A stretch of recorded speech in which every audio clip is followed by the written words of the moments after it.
I really got to work on doing a much better one than that because that shit was horrible. Anyway, this your boy Bruce Lee. Welcome back to the I Am Bruce Lee World channel. Before we get started with today's video, y'all do a few things for me. Like, comment, subscribe before I kick all y'all asses. Now, it's better. I know I do already. Follow me on all my social medias. That's Twitter, TikTok, Instagram. Everything is at I Am Bruce Leroy. All right. Now we're going to get into this goddamn video, man. Eagles, 9-2. Looking like the best team in the NFL. We beat the Rams Sunday Night Football in Los Angeles at the Coliseum. I think it's at the Coliseum. Don't quote me on that. Fuck it. SoFi Stadium. I don't know. Y'all. Whatever. Moving forward. Before we get into talking about this game with the Eagles and the Rams, which is, it's a lot to talk about. A lot of good shit happened. Things is good with the Eagles, but I'm going to be honest with you, bro. Like, overall, we deserve to have all these good things happen. You know what I'm saying? Like, we got, in my opinion, the best front office in the league. Not only because everybody is great at their jobs. Jeffrey Lurie seemed like he's an amazing owner. Howie Roseman seemed like he's on his way to becoming not only is he the greatest GM right now. I wouldn't say in professional sports 'cause I'm not hip to the other sports GM, but I'd say when it comes to professional football, he 100% is the best GM, without question. All right, so before we get to the Eagles and the Rams, I have a few things I want to discuss. So a couple things happened right before this game. First and foremost, so I'm going to talk about some shit that happened with the Eagles. So first off, Bryce Huff is injured. He's going to be on IR. He most likely is going to be out for the season. Devontae Smith had some shit with a hamstring that I heard about like in the middle of the week. So they decided to sit him out, and I think that was a good idea. The hamstring thing is one of those situations where it's like, I think if they really needed him to play, I think he could have played. But it's more or less those situations where you're more safer than sorry. Because I don't think he was needed that much. Again, the Rams are a good team, but I don't think they were that good of a team. It's not like we're facing, because we got Baltimore next week. It's not like it's that type of game, or it's a divisional game with the Cowboys and Dak Prescott is healthy, or a divisional game, and, Jaden Daniels and the Commanders, right? It's nothing that serious to the point where you would look at it and say he has to play. You know what I'm saying? So I think Sirianni and, the whole staff, I think they made the right decision as far as sitting him down. Okay, so what I think about the Bryce Huff injury, obviously, as a player, it's not very good. I'm not gonna lie to you. He kind of trash. I'm not gonna lie. But as a person, as a human being, I do wish him a full recovery. I don't like the way he plays. Like he's been showing flashes recently, but you get paid $17 million a year, my nigga. I understand that, Fangio's lining you up in a stance that you're not necessarily comfortable with, but if you're getting paid $17 million a year, I get it. Every player got their strengths and shit like that, but at a certain point in time, you just have to learn how to just be versatile with certain shit, because we're paying you like a elite defensive end. So if you're not working on that shit, or you're not working on how to leverage out of a 2-point stance, it's just like, what the fuck are we paying you? So as a player, I don't like him. As a person, I wish him the best of recovery, and I'll just leave it at that. You know what I'm saying? So let's move forward with that, right? So I think that was it for the Eagles pregame. So let's talk about a couple. So Joe Douglas, I made a little short about it.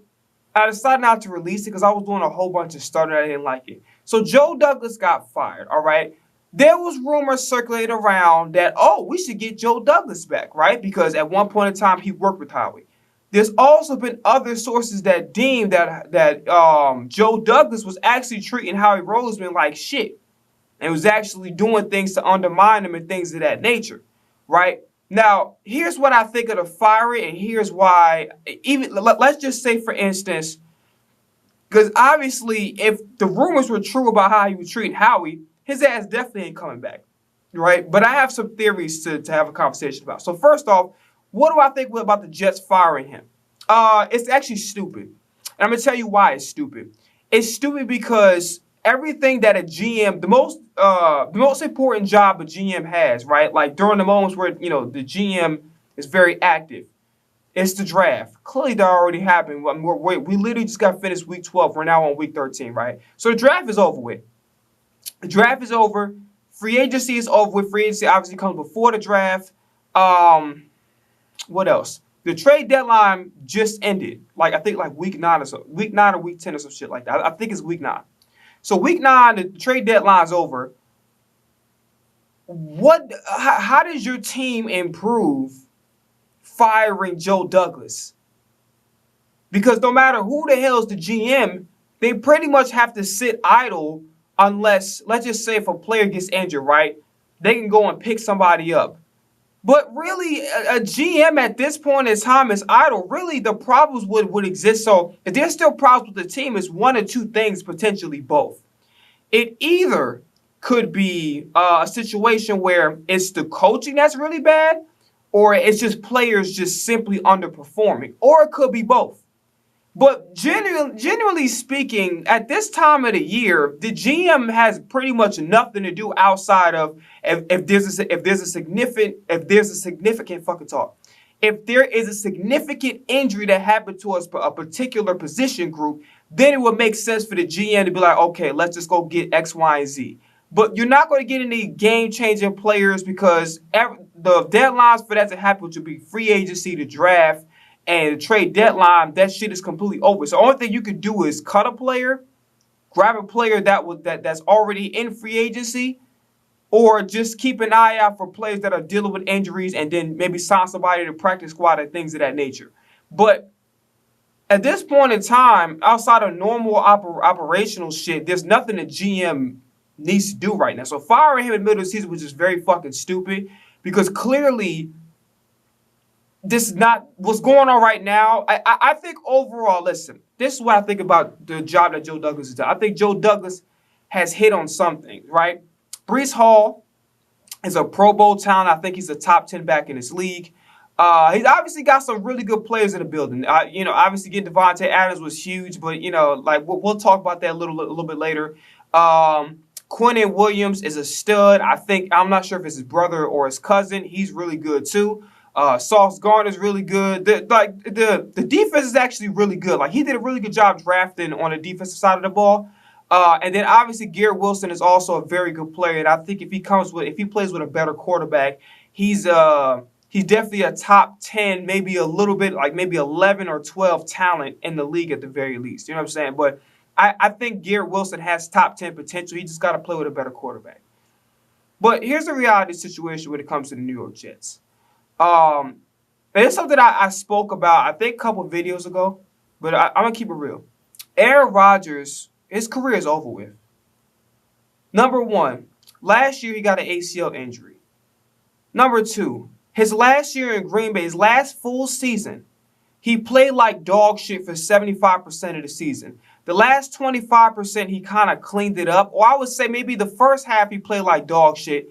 And the last half he played a little better. He definitely played significantly better just to contend for the playoffs. But I think Seattle ended up getting the spot, if I'm not mistaken. Don't quote me on that. But I think either Seattle or Detroit, it might have been, no, Detroit won, so somebody else. So Seattle ended up getting the playoff spot a couple years. I think it was the 2022 season when the Eagles faced the Chiefs in the Super Bowl. So hold on. So the problem with this team is that, number one, for Joe Douglas, let's talk about the job that he did. So obviously he drafted well.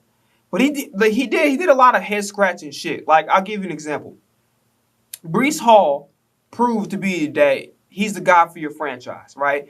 And I don't know why I'm not giving my motherfucking credit. I think it's because people don't know who I am, but I need my motherfucking credit. I need my credit. I need my respect on this shit.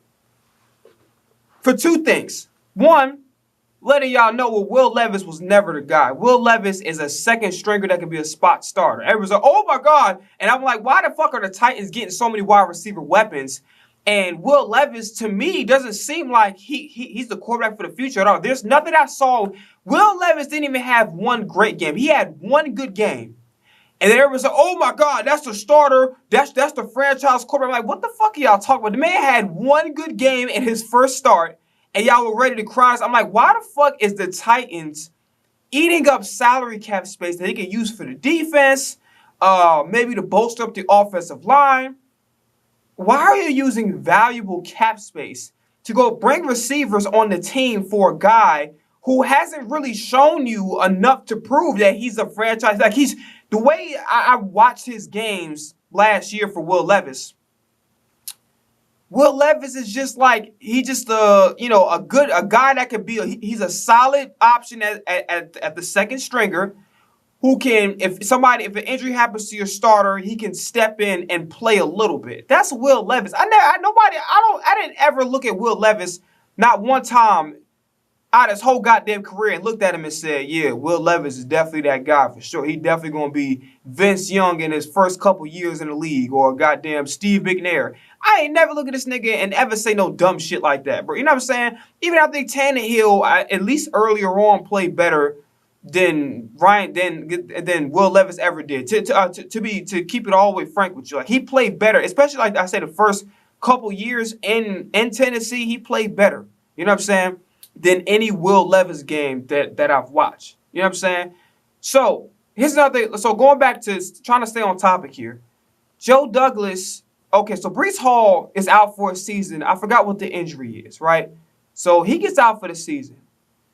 So I'm expecting, okay, Breece Hall had a really good damn year. So it makes sense to go to running back. You know what these dumb motherfuckers did? They picked up Dalvin Cook. And I thought that was so disrespectful.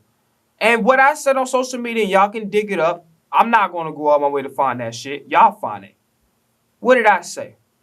I said, this is a bad move because Breece Hall already proved to you he was the franchise running back. So it's a slap in the face that for a young guy that you can build your franchise around. You don't have to pay him right away. A young guy that's showing he's elite, and it's a slap in the face. If I'm Breece Hall, I'm be keeping it real with you. When the contract time comes and it's time for me to get the big name money, I'm not going back to the Jets whatsoever. Number one, the Jets keep trying to think that they're going to win games with Aaron Rodgers throwing the ball 30, 40, 50 times. That's not going to fucking happen. Okay? Aaron Rodgers had a pretty subpar year his last year in Green Bay. Just only somewhat picked it up towards the end of the year. Had an ACL injury. He's getting up there in age, right?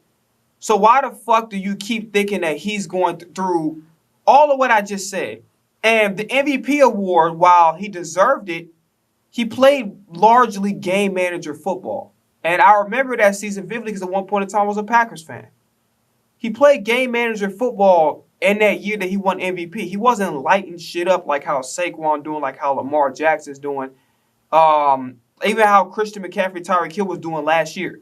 He wasn't lighting shit up like that at all. He was just doing a good job of managing the game, not turning the ball over and making good decisions with the football. But it wasn't nothing. That MVP season for Aaron Rodgers was nothing crazy. Like, it was nothing remarkable by to say the least. You know what I'm saying? So I was like, that's a slap in the face to your franchise running back to go pay somebody. So you're eating up important cap space you use for another position of need to go grab a running back that you don't need. And Dalvin Cook didn't play well, and that shit didn't work out. Then it went right back to Bryce Huff. But Breece Hall. I don't understand why the hell are you not running the football with them. It just kind of makes no sense, right? So that whole thing was weird. So they're getting all these players. They're getting Mike Williams. They're getting they're bringing so many guys in the building to try to help Aaron Rodgers as much as possible. They even brought in Alan Lazard from Green Bay to make him comfortable. They already get a guy in who has chemistry with Aaron Rodgers, okay? So the season comes around. So you remember how I couldn't figure out what Aaron Rodgers missed at the beginning of the season? I think it was a couple videos I mentioned it. So he missed minicamp. He missed mandatory minicamp. That's very important because at the end of the day, you were out a whole fucking year. So while you're healthy, reestablishing yourselves with your teammates is very important. I get it. You're Aaron Rodgers. You done did this, that, and the third. You're going to be a top 5, maybe 6 quarterback of all time. I get all of that. But goddamn, like, bro, you just came back from an ACL injury. you are out the loop. I get it. Like you spent a couple years on the team. I understand that, but you want to try to get reacclimated with the guys. And on top of that, you're the leader. They're handing you the keys to the franchise. So I would think that, yes, you don't have to go to minicamp per se. You may have that luxury because you're Aaron Rodgers. But at the same time, you want to establish the chemistry with your teammates and let them know that, hey, listen, when I'm asking you guys to step up and work hard, I'm not asking you to do anything that I wouldn't do. Good examples of that is Kobe and Michael Jordan. I don't really like their styles. I think their styles of leadership is it's a little too harsh for my taste, right? But one thing I liked about Jordan and Kobe is when they were working their ass off and they was working as hard as they can, it wasn't just talking, right? It wasn't just like, because what you missing mandatory minicamp, send a message to the team, be like, I'm Aaron Rodgers and you're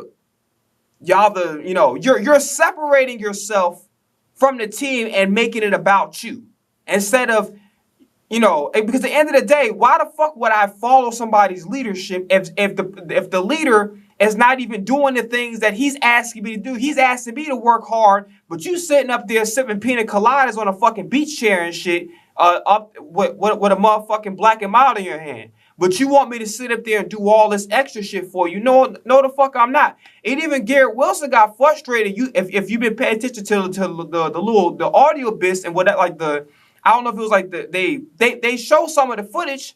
I don't know if it was Hard Knocks or something of that nature. Garrett Wilson kind of kept throwing like little, not really subliminal shots, but he was just kind of like, yeah, if you was here more often, he was saying some shit like that to Aaron Rodgers. Like, he was throwing shots at Aaron Rodgers' face to let him know, like, and honestly, what I felt like was in those moments, because, Aaron Rodgers was telling Garrett Wilson, a matter of fact, perfect example. Aaron Rodgers was telling Garrett Wilson about some mistake that he made, and Garrett Wilson was like, well, if you already been here, such and such would have took place. So, with that said, the frustration was already boiling over, and Garrett Wilson let him know, like, hey, like, listen, like, bro, like, you just did some bullshit. And I think that really impacted the team chemistry, like, severely. All right? So, long story short, right? And then it's just like, every great team has checks and balances. What I mean by that is this. There's not a single individual that has more power than the other, especially the franchise quarterback. Who does Lamar Jackson get checked by? John Harbaugh. And I don't really like the 49ers culture that much, but who does Brock Purdy get checked by? Kyle Shanahan. Who does Matthew Stafford get checked by? Sean McVay. Who does goddamn Jared Goff get checked by? Dan Campbell. Patrick Mahomes, Andy Reid, Jalen Hurts, Nick Sirianni. I'll give credit when credit's due. Nick Sirianni, right? All these great teams has got somebody to kind of keep them in line. Brady, Bill Belichick was a perfect example. Brady, Belichick was. They heard stories that seemed like clips of like the little. They did their version of the Last Dance type shit. So they basically was like, yo, Belichick was talking to Brady like this nigga didn't win like 4 Super Bowls like at that particular time period. And Belichick gave no fucks. He talked to everybody the same way. And that's why, as much as Brady has accomplished, and Mahomes is my GOAT. My GOAT. You know what I'm saying? That's my GOAT right there. But objectively speaking, with the accomplishments and what he's done and the accolades, Brady's the greatest quarterback of all time. Even though Mahomes is my GOAT, is my choice, Brady's the best quarterback of all time. Even with all of that said and done, Belichick checks and balances.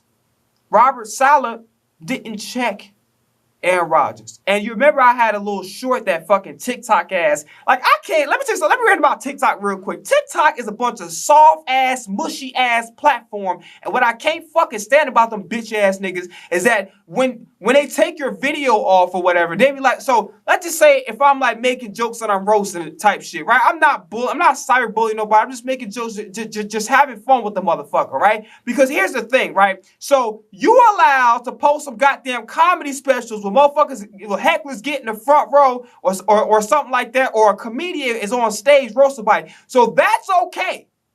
But the moment I react to something, I make me some jokes, it's hate speech. What? Motherfucker, I'm black. What do you mean? Hates? Like, do I look like fucking Marvin Gaye to you, nigga?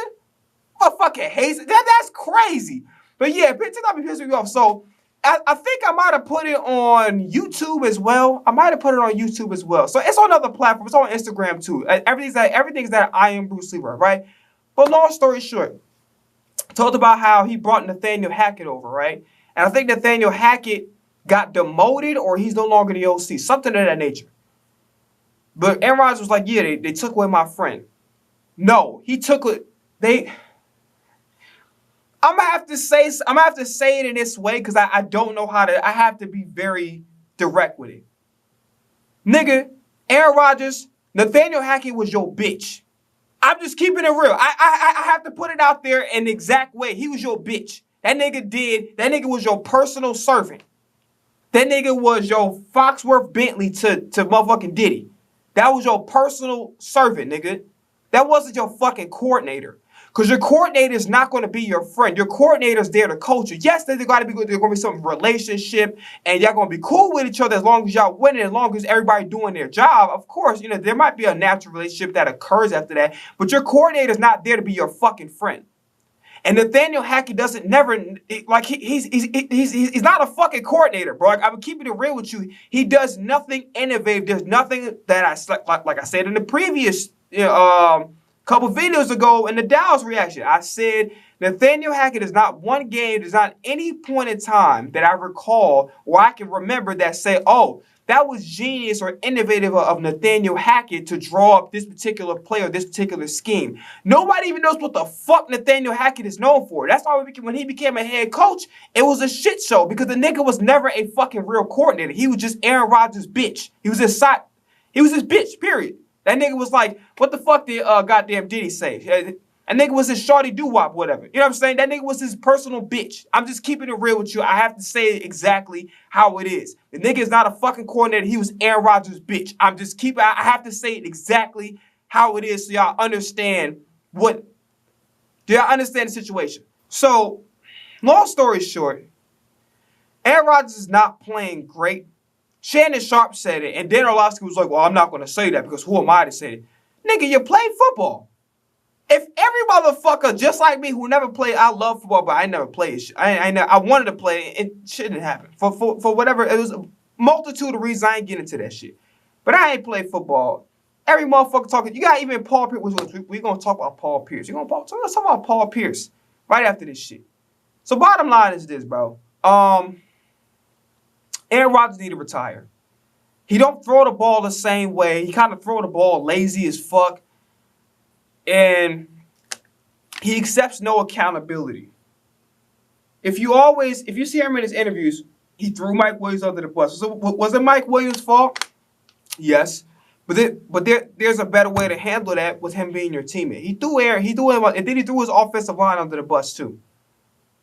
The same motherfuckers who got a block for your dumb ass, you threw them under the bus. And as you can see, them niggas don't block for worth a damn. You know what I'm saying? Like, they don't, like, bro, just period. Like, they don't block them at all, period. So, period.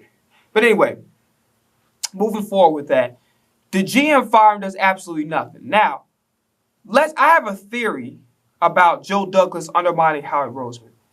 I think the reason why the Hassan Reddick trade was stalled and they took all day with his contract and shit like that, so that way the Eagles don't get the third round conditional pick. I think they could have paid him immediately if they wanted to. I think Joe Douglas did that to spite Howie Roseman. I'm just keeping it real. He tricked Howie Roseman like, oh, okay, I could take him up off you.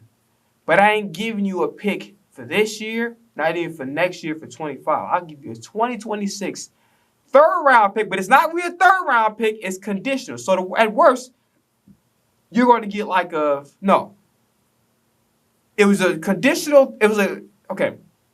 If Hassan Reddick met certain requirements like play a certain, I'll remember the percentage of snaps, get 10 plus sacks, the Eagles will have a 2026 second round pick. If not, it will be a third rounder.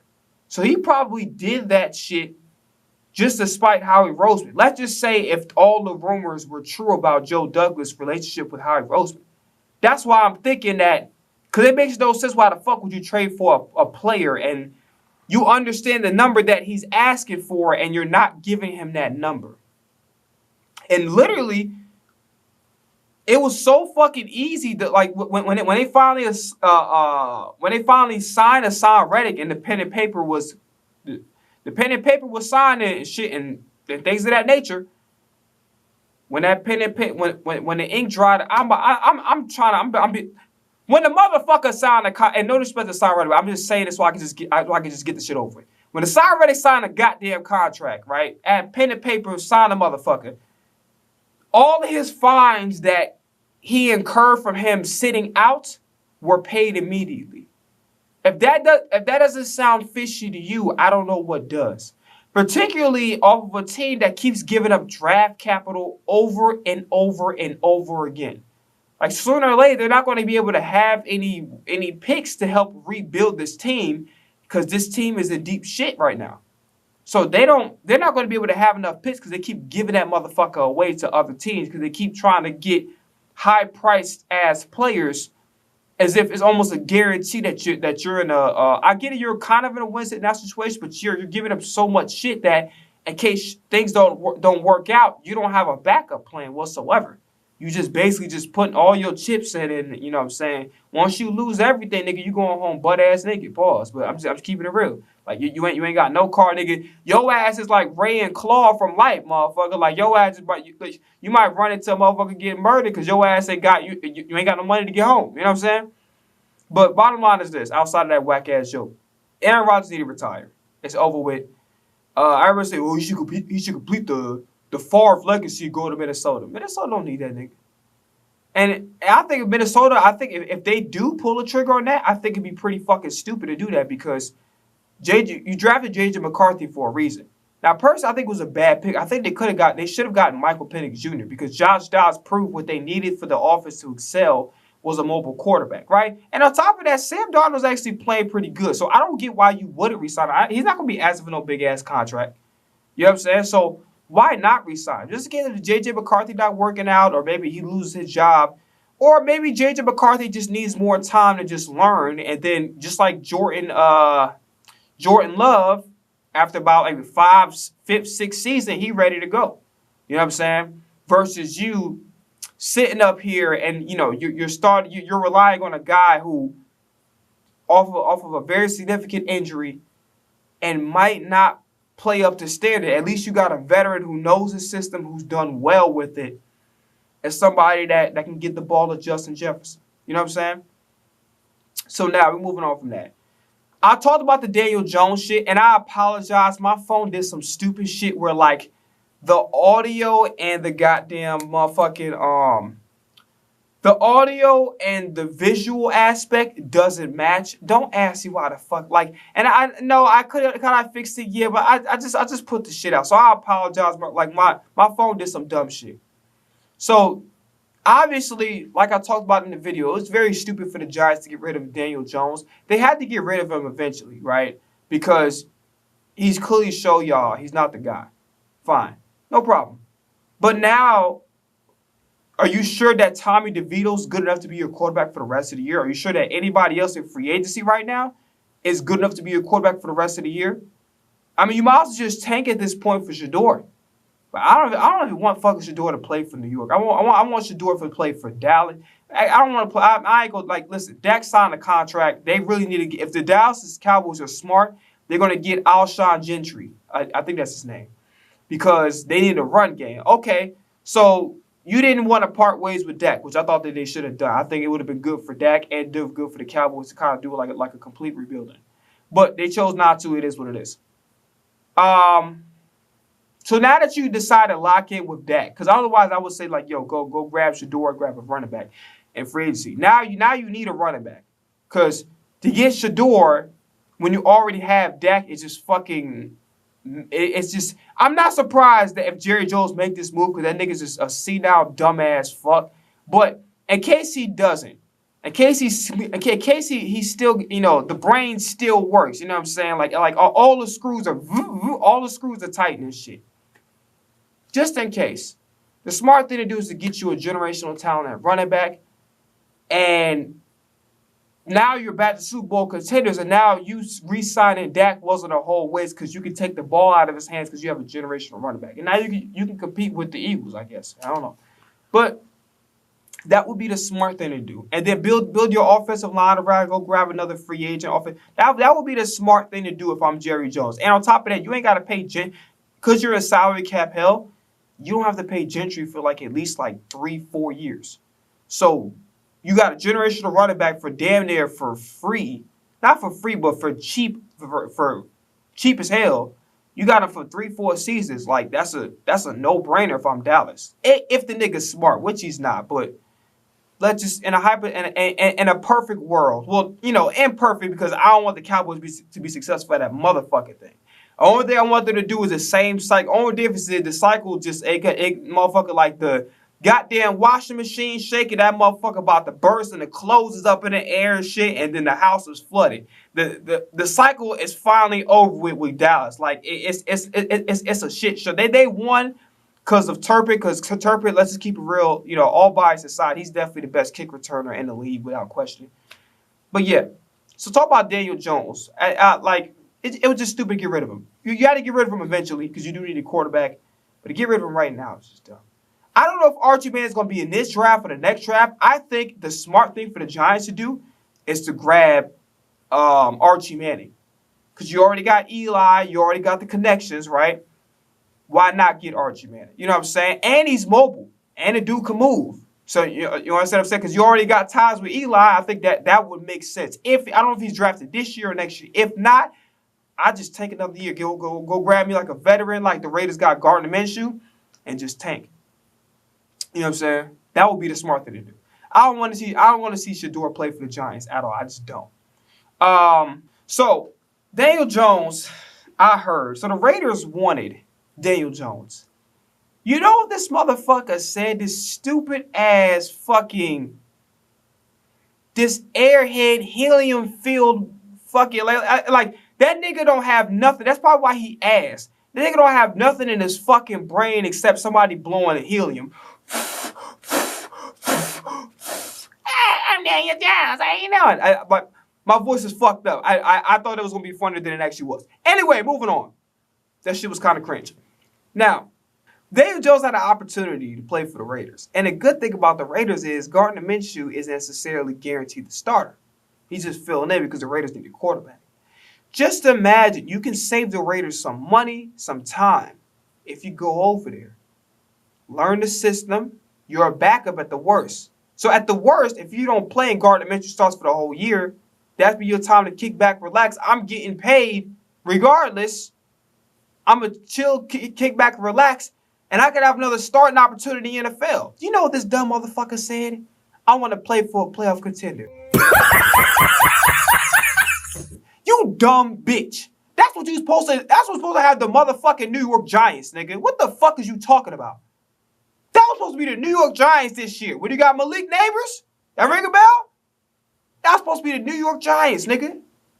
They're supposed to be playoff contenders. You were supposed to make them. That's why your dumbass got paid $40 million.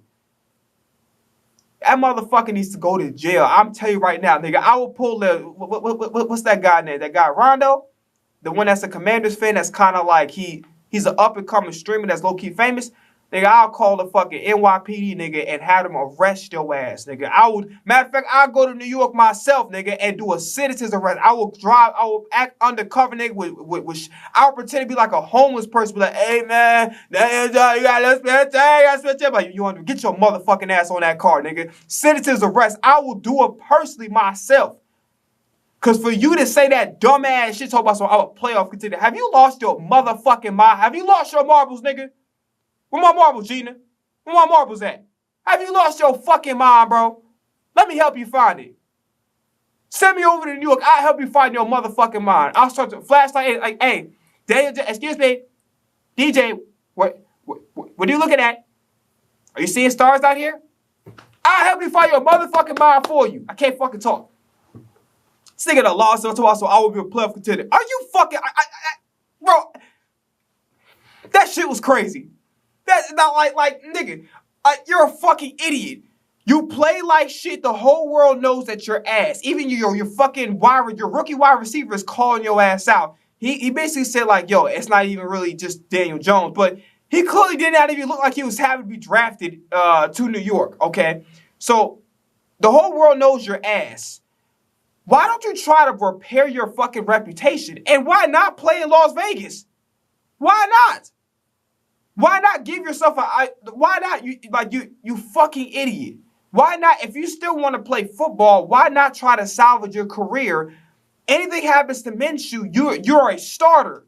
And that way the Raiders can use their resources and their picks to go draft maybe an offensive lineman. Go draft a star receiver to help your dumb ass out for next year in case you're the starter. You fucking idiot. I'm done talking about this nigga. Fucking DJ. DJ of what? Could it be a fucking DJ of a fucking EDM club in goddamn Europe? Motherfucker be probably messing up on the keys and shit. Motherfucker probably sit up there and like play one of his goddamn corn tabs by accident. Oh, shit. My bad. Y'all wanted to hear the Temptations? Get the fuck out of here, bro. Nigga a fucking bum. I hope that nigga never get a job in the NFL again. Like some nigga, man. What a tough nigga, man. Just off the strength of him saying, like, I was low-key rooting for the guy, but like, you know what? The Giants did him dirty. Let him start. Well, they paid him. They took care of him. He just didn't step up. But like, you know what? All right, cool.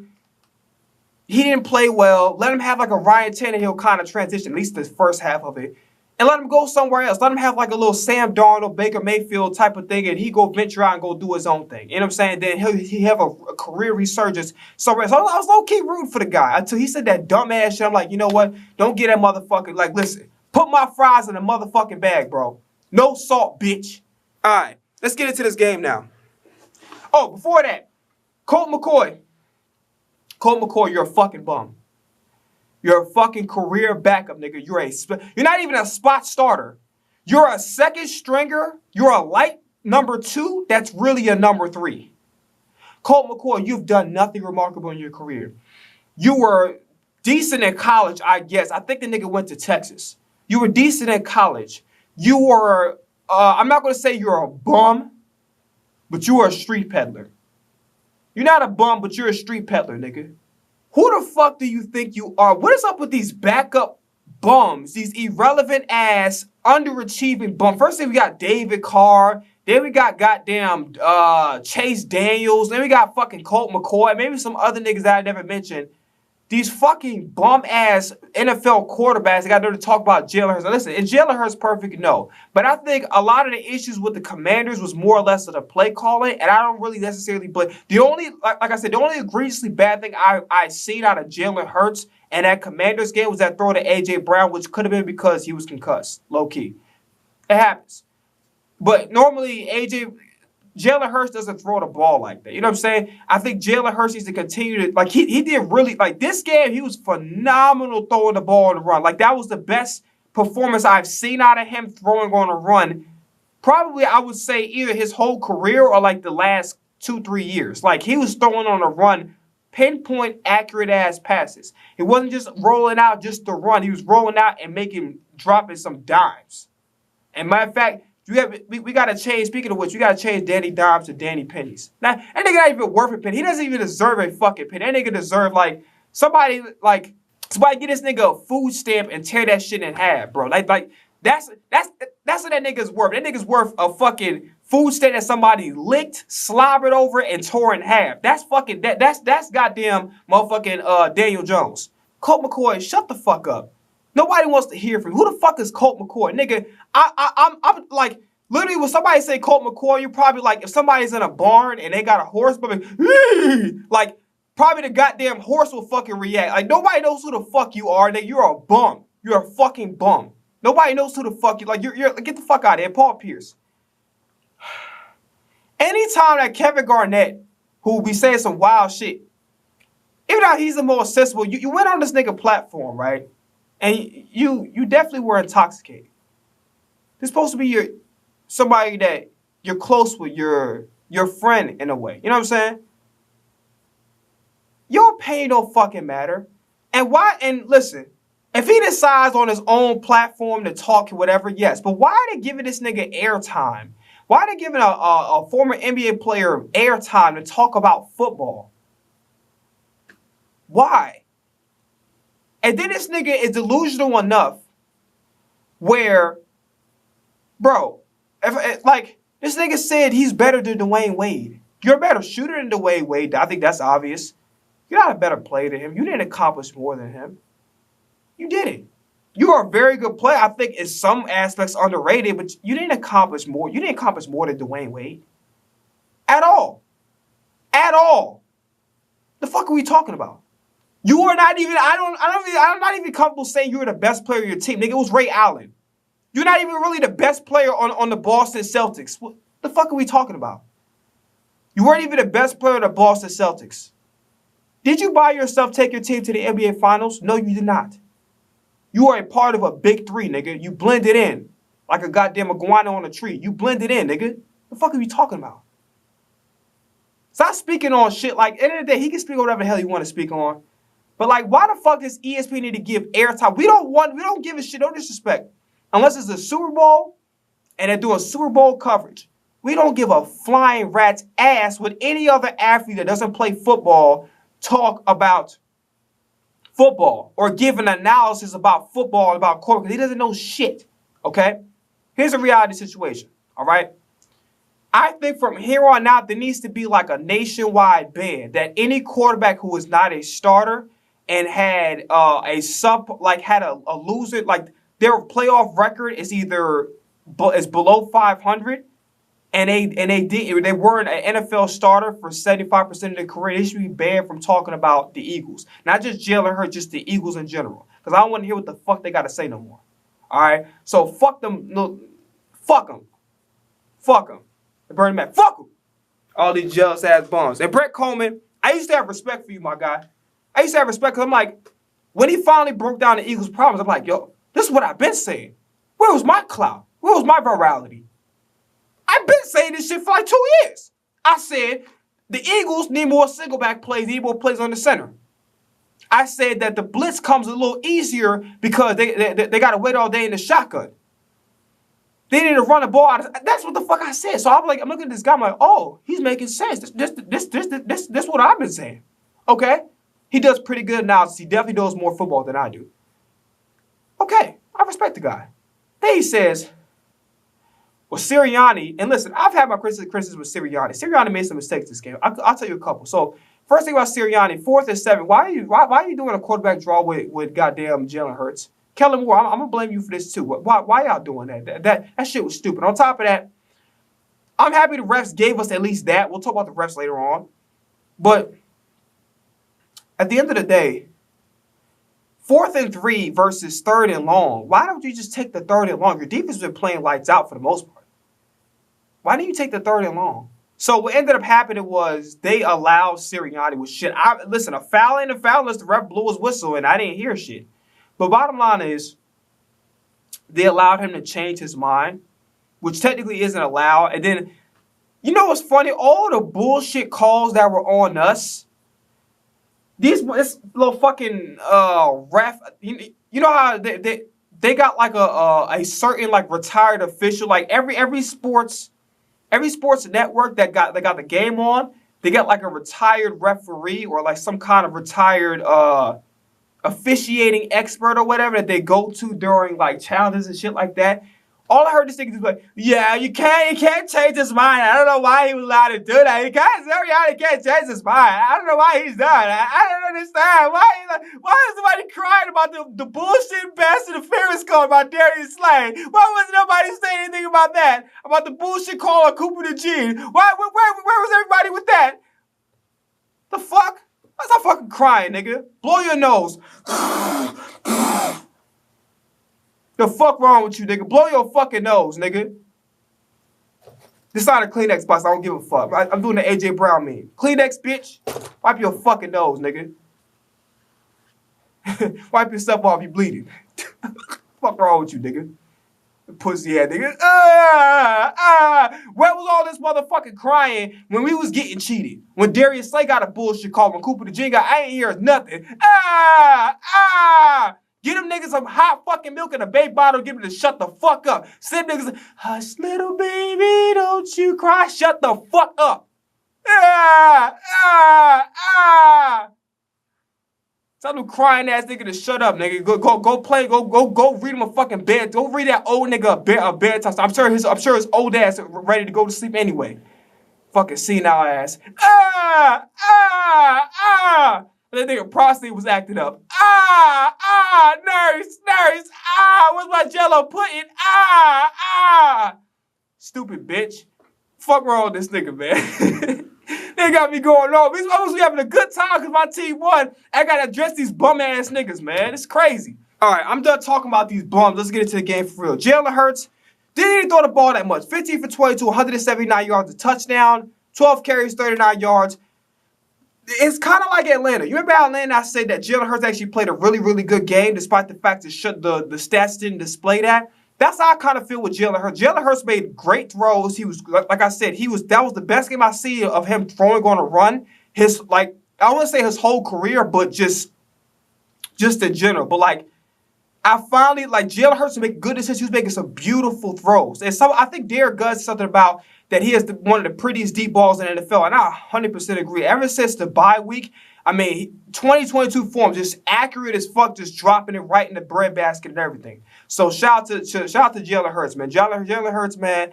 I owe you an apology for suggesting that anybody outside of you should be our franchise. So I apologize to you for that, brother. Just keep doing what you're doing. Fuck the haters. Don't listen to them. I still believe you. You just disappointed me. You disappointed me. But I'm glad that you back on your shit. And the play is matching up to the philosophical talk that you be saying. You know what I'm saying? Saquon Barkley is the fucking league MVP. I love Lamar Jackson. I think Lamar Jackson was the MVP before this performance. I think Josh Allen is playing at an MVP-esque level. I think Lamar Jackson kind of slightly edged him, very slightly. But Josh Allen's playing out of his fucking mind. And I've had my criticism about Josh Allen being overrated and him not getting the job done with the weapons he has around him. But Josh Allen is playing lights out, and I already apologized to him, I think, on social media. So here's the thing. Saquon Barkley. The nigga, 255 fucking yards, 302 scrimmage yards. Because I think he had, 26 carries, 255, 2 touchdowns. And I think he had 2 70-yard runs, which was breaking records. We were talking about Barry Sanders, Eric Dickerson, 1977 Walter Payton. We're talking legendary back numbers. When it's all said and done, God forbid any injury. I don't want to jinx it, but God forbid any injury. Saquon Barkley is going to be a top 10 running back of all time. Hands down. And he's a generational talent. I can't fucking believe that this guy's on our team. I cannot believe it. I can't. Not only is he on our team, which I did never expected in a million years, he's exceeding expectations. 255 yards. That's some shit that Amir Abdullah get in college, or goddamn Reggie Bush, or Trent Richardson, or Darren McFadden, or Mark Ingram, an elite running back, or a Bijan Robinson. Those are numbers when they're facing goddamn Florida A&MU or some shit, or Florida Atlantic, or some shit like that, or goddamn Fordham University or Fresno State. Those are not NFL. The nigga, bro. The NFL is so easy for Saquon that this nigga's doing backwards hurdles and running for 255 yards. He's got 302 scrimmage yards. That's fucking insane. Saquon, without question, consistency from week 1 and up. Saquon is 100% the league MVP. And if they don't give it to him, especially if he's healthy finishing out the season, you already know the NFL just they don't like the Eagles. That's why they're trying to get the goddamn tush push band. A.J. Brown played outstanding football, 6 receptions, 109 yards for a touchdown. Dallas Goedert played good, but he kind of tainted his performance with a couple penalties. He tainted his performance with a couple penalties. The first penalty he did was, I think it was a false start or some shit like that. So I think he fucked up a drive that we had in the red zone. And then on top of that, his nigga did some dumb shit where there was, and again, I fuck with Dallas Goedert, but I got to call shit the way I see it. Dallas Goedert did some shit where he kind of tapped the ball. It was coming to him, and he kind of smacked the ball down, which you're not supposed to do that. So Dallas Goedert, the penalties, you got to chill out, because last week you got a fumble, and then you did a penalty, a false start that ruined a drive. But holding a false start, I don't remember exactly which one it was. And then it's slapping the ball down. You've been in the league long enough, you should definitely know that. You know what I'm saying? Jahan Dotson actually did get involved. I'm looking at this one reception for 4 yards. I thought the guy had like 2 or 3 catches. Jahan Dotson was good. He did line up. He did the Kadarius Toney or whatever his name is, where he lined up off sides. But Jahan Dotson took advantage of the things of the opportunities he was getting. Right. Johnny Wilson, I think, had 1 target or whatever, but I don't remember what happened with that. I think we should talk about this. Yeah, so Sirianni and Kellen Moore, they did a much better job play calling. I really love how, I was talking about last week about checks and releases, about how Saquon, pretend like he blocking or whatever, and then at the last minute have Saquon as an option to receive out the backfield. They finally did it. They finally, I don't know if they've been watching my videos type shit, but they finally listened to my advice. Play call was much better. Again, Sirianni, that 4th and 7 quarterback draw was bullshit. And then it's obvious that a 3rd and long is always better than a fucking 4th and 3. Like, come on now. Let's talk about the defense. Defense played outstanding. Josh Sweat, outstanding. I think he got a sack. Jalen Carter had a forced fumble, I believe, and I think he might have had a sack or didn't, but either way, he was very disruptive. Jordan Davis, I think, got us up. Milton Williams, Joey Shea got to owe Milton Williams an apology. Listen, that's what I think about Milton Williams real quick, okay? Milton Williams is not going to be a star. Milton Williams is a guy that's a really, really good role player that can make a big play that can really change the outcome of a game. Milton Williams has been a really, really good player. Even Chris Collinsworth said that Milton Williams and Jalen Carter work really, really well together. And I'm, of course, going to take, what's the name's word for it because he played. Joey Chase played football too, but I feel like Milton Williams, I feel like his criticism was a little bit too harsh. And the reason why I say that because you're kind of overestimating what his role actually is. His role is not to be a starter. His role is to actually contribute. He's a role player that can make big plays that can really change the outcome of a game. Shout out to Milton Williams. He had a huge game as well. Brandon Graham. Out for the season at a torn tricep.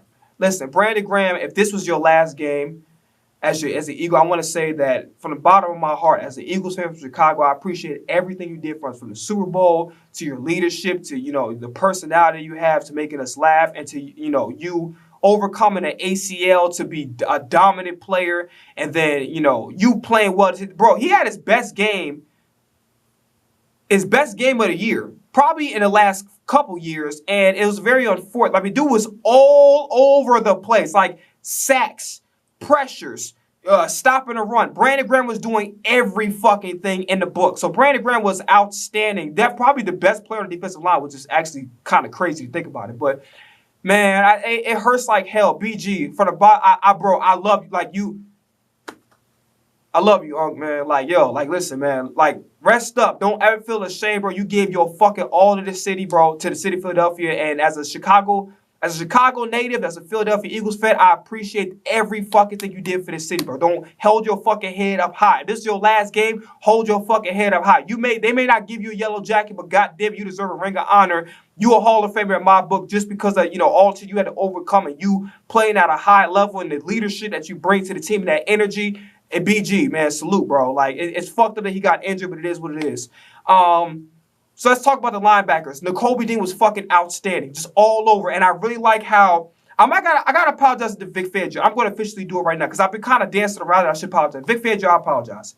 You know what the hell you're doing. You're a great coordinator. We finally got the guy who's the face of the scheme. He's getting these guys prepared. The fundamentals are finally getting intact. Let me just film it real quick.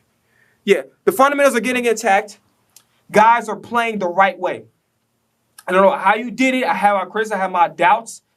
Wasn't necessarily great on the first impression, but I apologize to you, Vic Fangio.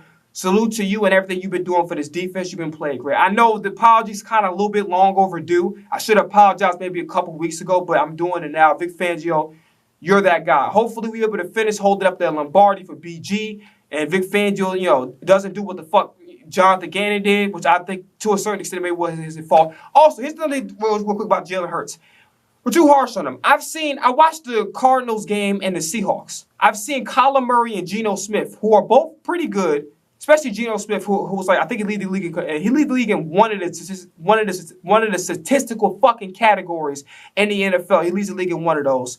And I've seen him make really, really bad throws, really ill-advised throws. I've seen him literally just make some terrible throws, terrible reads, and just chuck the ball in the middle of coverage. So while we're criticizing Jalen Hurts as much, understand there's quarterbacks out there that are called quote unquote better than Jalen Hurts, which I don't think neither one of them are, to be honest with you.